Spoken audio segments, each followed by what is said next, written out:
নমস্কাৰ, মোৰ এই ভিডিঅ'টিলৈ সকলোকে স্বাগতম জনাইছোঁ।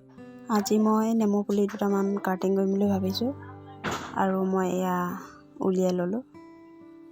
এইটো হৈছে হৰমন, ই শিপা ধৰাত সহায় কৰে আৰু মই এনেকৈ মাটি ভৰাই ল'লোঁ। আৰু যিসকলে এই ভিডিঅ'টি চাই আছে তেওঁলোককো কৈছোঁ, আপোনালোকেও এনেকৈ ঘৰতে কাটিং কৰি নিজৰ বাৰীতে ৰুব পাৰে। ইয়াত কোনো কষ্টও নাই, কাৰণ ইয়াত লাগি থাকিবলৈ কোনো দৰকাৰ নাই। আৰু মই নিজেই কাটিং কৰি এনেকৈ 25টা পুলি ৰুলোঁ আৰু 25টামান ৰুম বুলি ভাবিছোঁ। তেনেকৈ অলপ জেগা থৈ দিছোঁ। এয়া মোৰ বেগ ভৰ্তি হৈ গ'ল আৰু এই মই ডাল কেইটামান কাটি আনিছোঁ এনেকুৱা দীঘলকৈ।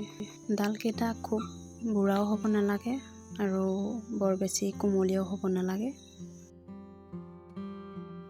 বৰ বেছি বুঢ়া বা কোমলীয়া হ'লে গজালি মেলাত অলপ অসুবিধাও হ'ব পাৰে। সেইবাবে মই এই ডালকেইটাই লৈ ল'লোঁ আৰু এতিয়া মানুহজনকে দিছোঁ অলপ চুটি চুটি কৰি দিবলৈ। মোৰ অলপ অসুবিধা হয় আৰু এনেকৈ মই সৰু সৰু কৰি দিব কৈছোঁ।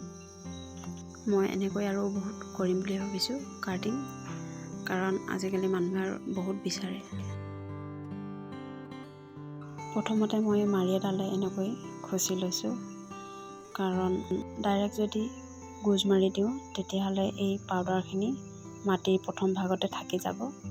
সেইটো কাৰণে মই এনেকৈ লগাই লৈ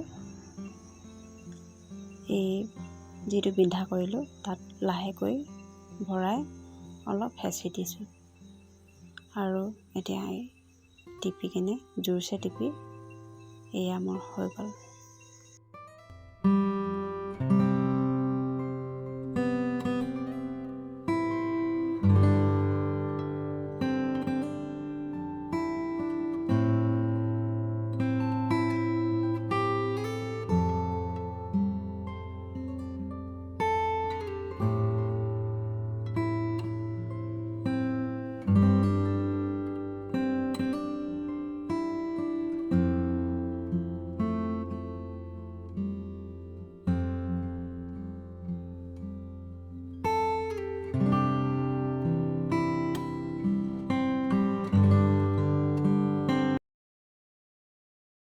এয়া হৈ গ'ল।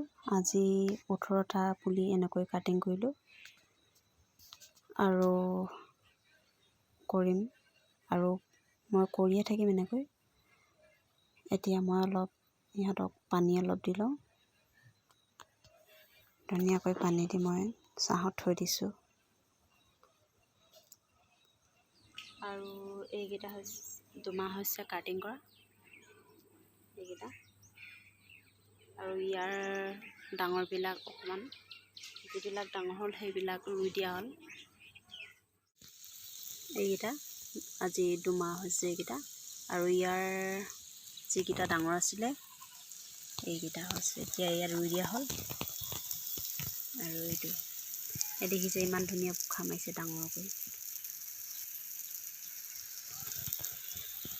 আৰু যোৱাবাৰ ভিডিঅ'টোত যিখিনি কবি দেখাইছিলোঁ সেইখিনি এতিয়া ইমানখিনি হ'লগৈ। এয়া পানী অলপ দিছে।